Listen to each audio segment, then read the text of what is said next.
본문 말씀은 우리 예수님께서 십자가를 지시기 전 아주 긴박한 그 상황을 지금 얘기하고 있습니다. 3절 말씀을 다시 한번 볼까요? 열둘 중에 하나인 가룟신이라 부르는 유다에게 사단이 들어가니 이렇게 말하고 있습니다. 유다가 예수님을 팔고자 했습니다.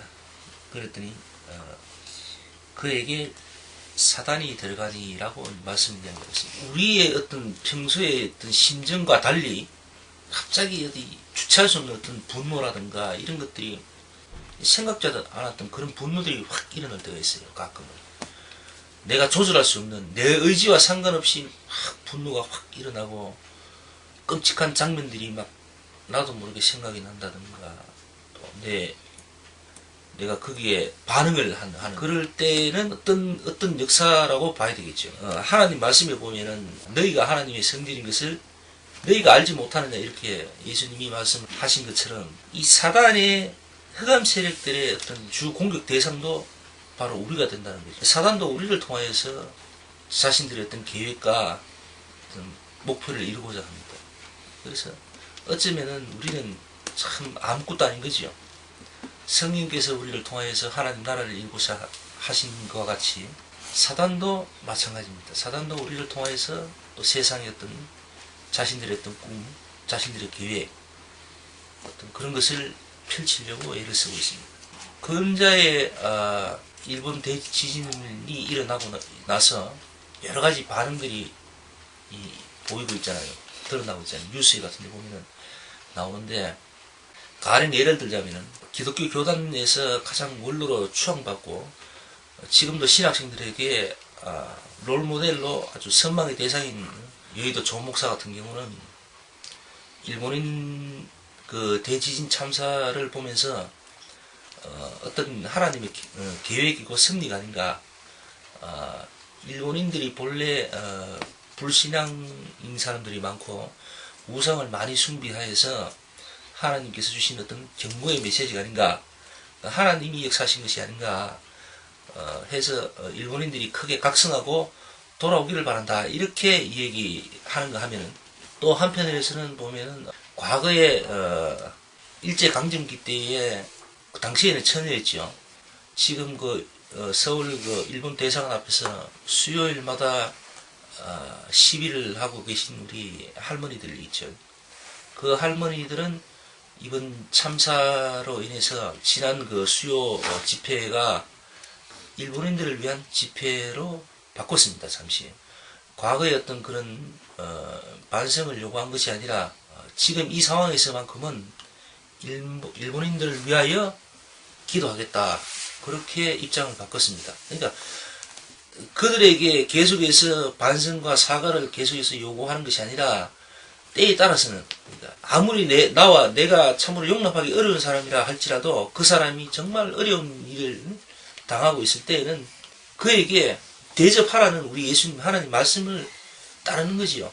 개신교에서 추앙받는 그런 사람의 그 바른 입장이나 반대로 그렇지 못하지만 오히려 아주 억울한 일을 당한 할머니들이 어떤 그 반응들 보면은 사뭇 다르죠. 누가 잘하고 못하고를 이야기하고자 하는 말이 아니라 이처럼 우리들의 생각, 우리들의 어떤 반응들, 행동 이런 것들 중에는 정말 100%라고 장담할 수는 없겠지만 선악간의 어떤 역사들이 있다는 사실입니다. 우리 스스로의 의지대로 우리가 살아가는 것도 맞겠지만은 우리 안에 어떤 역사들, 펼쳐지는 어떤 힘들이 분명히 작용한다는 거죠. 뭐 하나 더 추가로 하자면은 심지어 가수 김장훈 씨입니까? 그 사람은 독도에 가서 독도를 세계에 알리기 위해서 노력한 사람이잖아요. 그래서 그 사람도 상당히 반일 감정이라고 할까? 어쨌든 일본인을 향하여서 쓴소리를 쉬지 않고 냈던 사람인데, 그분 역시도 일본 참사를 참으로 안타깝게 생각하고 그들을 위하여서 기도하는 마음, 그들을 위하는 어떤 생각들을 많이 이야기를 하고 했었습니다. 우리가 세상적인 관점에서 봤을 때는 정말 추앙받는 사람과 그와 전혀 미치지 못하는 사람들의 어떤 세상적인 기준으로 봤을 때는 참 비교가 될 만한 그런 사람임에도 불구하고 그들이 말과 행동에서는 정말 아주 힘깊게 차이나는 그런 이야기들을 우리가 접할 수가 있습니다. 그러면서 그 말들과 행동을 통하여서 지금 저 사람에게서 나오는 저 말들이 과연 어디서 저런 이야기들이 나올까 우리가 잠깐 생각해 볼 수 있는 여지가 있죠. 그래서 오늘 이 3절 말씀은 우리가 그런 식으로 이해도 될 법도 합니다. 12 중에 하나인 가르신이라 부르는 유다에게 사단이 들어가니 이렇게 되어 있습니다. 그러니까 우리에게 사단이 들어와 버리면은 우리가 정말 평신 같아서는 생각지도 못한 일들을 우리가 행할 수도 있다는 거죠. 때로는 뉴스에 보면은 매스컴에 보면은 막 사람들이 뭐 자살을 했다고 막 하고 얘기하잖아요. 사실은 안전 그 교육 같은 걸 받아 보면은 가끔 그런 게 있어요. 뭐 자살한 사람들의 어떤 그런 유형들을 보면은 뭐 팔목에 뭐 동맥을 끊어서 뭐 자살한다 뭐 이런 그런 게 나오거든요. 근데 거기 담당하고 있는 그 교사라고 합니까? 가르치는 사람이 하는 얘기가 맨정신으로는 이 사람이 동맥을 끊기가 참 어렵답니다. 왜냐하면 우리가 보는 거하고 이 핏줄이 보이지만 동맥은 저 밑에 이 부분에 있답니다. 그래서 맨정신으로는 무슨 날카로운 흉기를 이걸 끊기가 보통 어려운 게 아니에요. 자살하는 사람은 정말 맨정신, 본정신이 아니란 거죠. 대단한 어떤 힘이 어떤 작용을 하기 때문에 이게 가능하다는 거죠. 날카로운 것을 끊을 수가 있다는 거죠. 이게 하도 피부 밑쪽에 들어있기 때문에, 깊숙이 있기 때문에 동맥을 단번에 끊지를 못한답니다. 그래서 우리가 생각지 않은 어떤 그런 역사 힘들은 우리에게 들어온다는 거죠. 그게 때로 성령님이 우리에게 들어올 수도 있고 또는 악한 영들이 우리에게 들어올 수도 있다는 거죠. 그래서 우리가 할 수만 있다면 또 우리가 정말 간절히 바라기는 늘 우리에게 성령님만이 우리에게 들어와서 우리를 지키시고 우리를 인도하시면 참 좋은데 단지 우리의 바람일 뿐이겠죠. 여기까지는. 그래서 늘 말씀 안에서 또 기도하는 삶, 또 바른 신앙의 자세 이런 걸 하나님께 간절히 구하고 기도하고 또 그렇게 우리가 습관 들이는 게 참 중요한 거라 봅니다. 다시 본문으로 다시 돌아서 14절부터 20절까지는 우리가 성찬식 때 늘 읽고 말씀을 하면서 이제 우리가 성찬식 때 나누던 그런 본문 말씀이고 24절에 보면은 우리가 다시 한번 또 봐야 되겠네요. 또 저희 사이에 그 중 누가 크냐 하는 다툼이 난지라 이렇게 되어 있습니다. 예수께서 너희 중 하나가 나를 팔리라 하고 말씀하시고 그 와중에 제자들 간에 실랑이가 또 벌어졌습니다. 황송한 말씀을 들은 가운데서 참 부끄럽게도 인간들은 참 어쩔 수 없는 거죠. 그런 황송한 말씀 들은 가운데서도 네가 잘났니 내가 잘났니 네가 높니 내가 높니 하면서 도토리 키재기를 하는 상황입니다. 그래서 예수께서 이렇게 말씀합니다. 너희 중에 큰 자는 젊은 자와 같고 두목은 섬기는 자와 같을지니라. 앉아서 먹는 자가 크냐 섬기는 자가 크냐. 앉아 먹는 자가 아니냐. 그러나 나는 섬기는 자로 너희 중에 있노라. 이렇게 말씀합니다. 예수님이 먼저 섬김의 도를 이야기해버립니다. 제자들에게. 너희들 크고 작고 그거 얘기해봐야 별 소용없다 이거죠. 왜냐하면은 너희들이 주라고 하는 내가 너희들을 섬긴다. 이렇게 단언해버립니다. 그렇게 예수님은 우리를 섬기기 위하여서 오셨습니다. 오시고 십자가를 지신 거죠. 자, 그리고 31절부터 32절 말씀을 또 한번 볼까요? 시므라 시므라 보라 사단이 밀가부르듯 하려고 너희를 청구하였으나 그러나 내가 너희를 위하여 네 믿음이 떨어지지 않기를 기도하였노니 너는 돌이킨 후에 네 형제를 굳게 하라. 이런 말씀이 또 있네요. 지금 이 말씀 상황 배경으로 봐서는 시몬은 곧 베드로죠. 베드로로 예수님께서 너는 베드로라 말씀을 해 주신 때가 벌써 그 과거지요. 베드로가 예수님을 주는 그리스도시요 살아계신 하나님의 아들이시니다. 이렇게 신앙 고백을 한 이후에 예수께서 바요나 시몬아 네가 정녕 복이 있도다 하시면서 그런 크게 복된 말씀을 주셨습니다. 그런데 오늘 본문 말씀에는 시몬아 시몬아 이렇게 이야기합니다. 그게 뭔 말이죠? 베드로라는 그 이름에 걸맞는 상황으로 아직 이 시몬이 바뀌지 못했다는 거죠. 그러니까 하나님 예수님을 정말로 그리스도로 알고 완전히 변화된 모습으로 성숙된 그리스도의 모습으로 변화되지 못했기 때문에 예수님께서 지금 본문 말씀에 예전 베드로가 되기 이전에 그의 이름을 부르신 거예요. 시모나 시모나 이렇게. 아직 베드로는 성숙된 그리스도인 제자로서의 모습을 갖추지 못했다는 겁니다. 이 말씀이 예수님께서 시몬이라고 부를 수밖에 없었던 이유가 바로 뒤에 나옵니다. 잡히시고 난 이후에 이 베드로의 시몬 베드로 시몬의 어떤 모습들을 보면은 예수님 말씀이 이해가 되죠. 34절부터 한번 볼까요?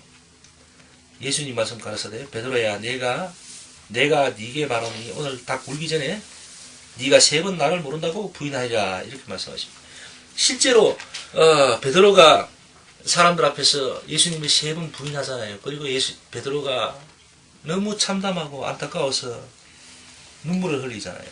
여기 54절부터 62절까지 말씀이 지금 베드로의 어떤 그 모습입니다. 부끄러운 모습이죠. 62절 말씀 한번 볼까요?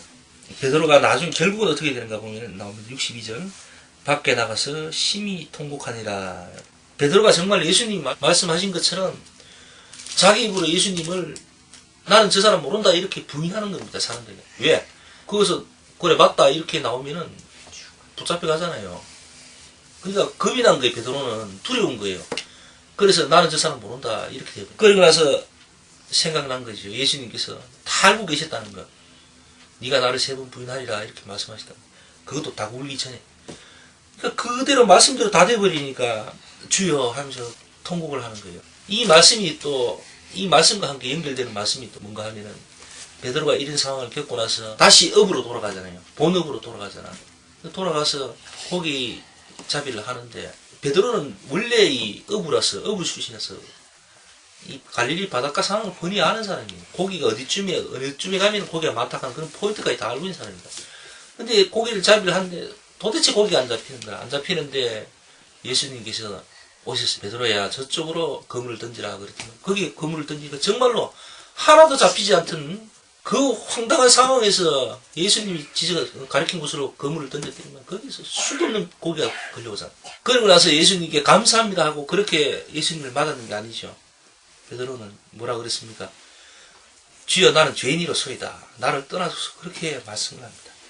그게 이제 참 인간적인 모습이지 우리들의 상황인 것이 너무 은혜롭고 너무 감사한데 내가 그 은혜를 받아들일 자격이 없다는 것을 알게 된 거죠. 자기가 예수님을 만나본 사람들의 어떤 삶이라든가 그들의 신앙 가는 그런 것 같아요. 내가 거듭나서 나는 이제 죄인에서 구원받은 생명의 사람으로 변화되어서 기쁘다, 감사다 이것만 있는 게 아니죠.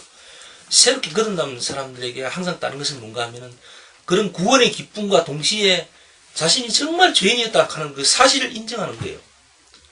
그래서 나는 은혜 받을 수 없는 사람이 분명한데 100%인데 내가 그저 받았다는 거죠. 그래서 나는 참 죄인인데 구원받을 자격이 절대 없는 사람인데 주님께서 내게 오셔서 나를 그냥 구원시켜 주신 거다. 그거죠. 그 사실을 인정하고 받아들이는 거예요. 자신이 죄인인 것을 알게 되는 겁니다. 그래서 베드로가 그 상황을 맞은 겁니다. 주여 나를 떠나소서 나는 죄인이로소이다. 이렇게 예수님께 말씀합니다. 그리고 베드로가 어떻게 됐죠? 예수님이 말씀하신 것처럼 다시 믿음 위에 굳게 섭니다. 반석 위에 굳게 서서 이스라엘 12지파를 하나님 나라를 이끌기 위해서 헌신합니다. 그리고 베드로는 예수님과 같이 십자가에 달려 죽기까지 주님을 따라갑니다. 오늘 이 말씀이 보면은 결국 최종 말씀은 바로 이겁니다. 70절 말씀 볼까요? 다 가로되 그러면 내가 하나님의 아들이냐 대답하시되 너희 말과 같이 내가 그니라 이렇게 말씀하십니다. 지금 이 말씀의 상황은 예수께서 유다에게 팔려서 잡혀가시잖아요. 잡혀가시고 66절 보면 나오지만 예수를 그 홍해로 끌어들여 이렇게 나옵니다. 홍해. 그러니까 사내들인이죠. 그 당시 유대인의 최종 의결기관이죠. 지금 오늘날 말하면 아마 국회 정도로 보면 될 겁니다.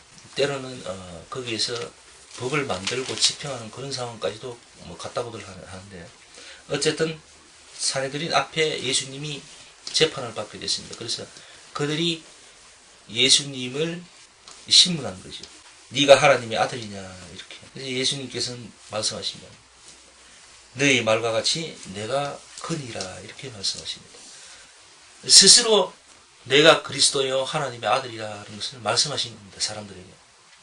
그래서 지금 상황으로 봐서는 예수님은 십자가의 고난의 길을 전혀 피할 생각이 없으신 거죠. 다시 말하면 발뺌할 수도 있었겠죠. 내가 만약에 살라고 하면은. 그렇게 되면은 아주 부끄러운 사람으로 취급당하고 그렇게 해서 목숨을 부지할 수가 있을 수도 있겠죠. 그러나 우리 주님은 전혀 그렇게 하시지 않았습니다. 사내들이 그들의 질문에 내가 바로 그니라 라고 자신이 하나님의 아들이심을 얘기합니다.